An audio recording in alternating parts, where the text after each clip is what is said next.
Hello, hello mga ka-MU! Welcome to Murang Ulam! Isa na namang chicken recipe na talaga namang napakasarap. Una, magpakulo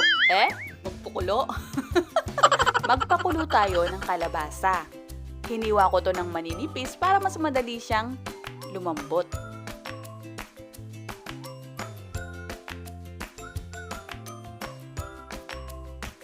Takpan natin to sa loob ng ilang minuto hanggang sa lumambot. At once malambot na, i-drain natin ito.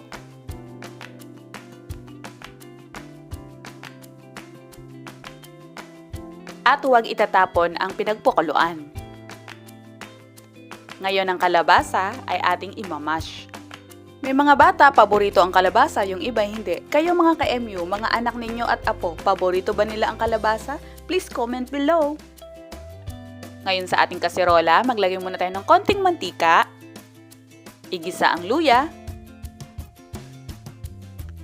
Ang bango.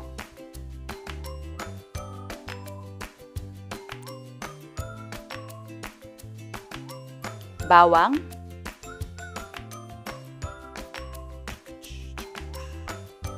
Sibuyas,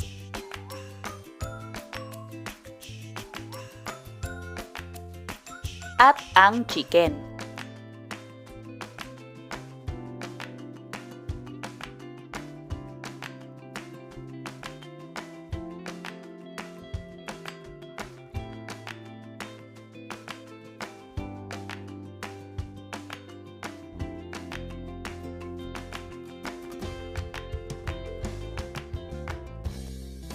Lagyan natin ng konting patis muna para magkalasa na ang chicken natin. Ang bango.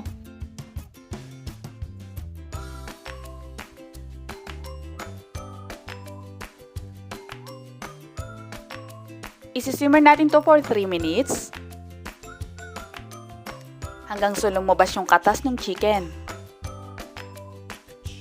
Then after 3 minutes, baligtarin natin ito.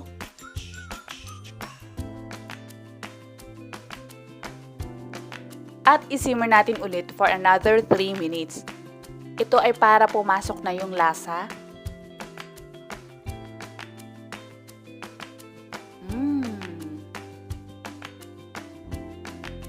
Next, ilagay na natin dito ang pinagpakuluan natin ng kalabasa.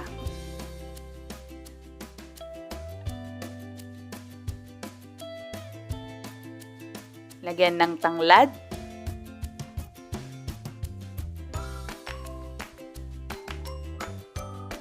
Dagdagan ng tubig kung kinakailangan. Paminta.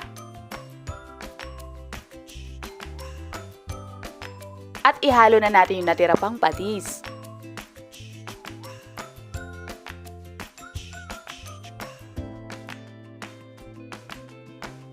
Ngayon pakukuluan natin to for 10 to 15 minutes hanggang lumambot ang ating chicken over low heat setting.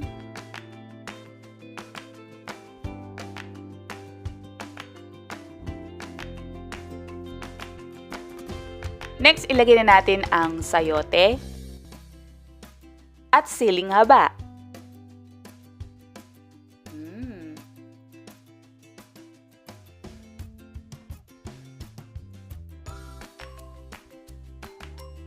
Ngayon, ilagay na natin ang dinurog na kalabasa. Kailangan humalo siya sa sabaw at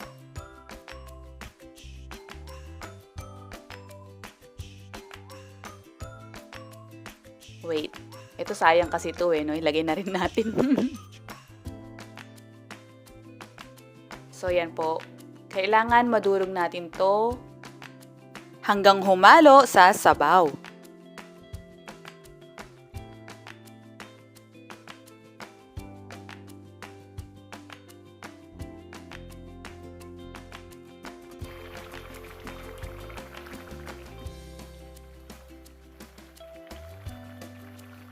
Wow!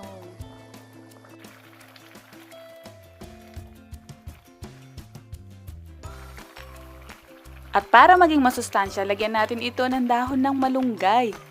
Maaari kayong gumamit ng ibang dahon tulad ng dahon ng sili. Pagkalagay, i-off na natin ang stove at takpan natin for 2 minutes. Then ready to be served!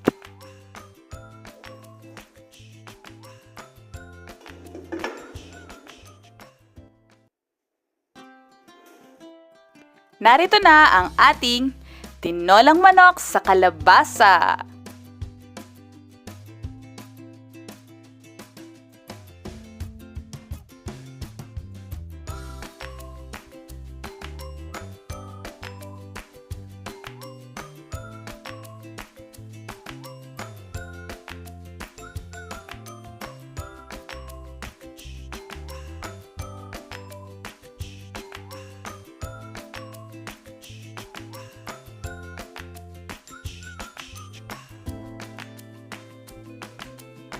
Please don't forget to follow Murang Ulam sa ating mga social media accounts. Meron tayong YouTube, Instagram, Facebook page at Facebook group. Join na kayo!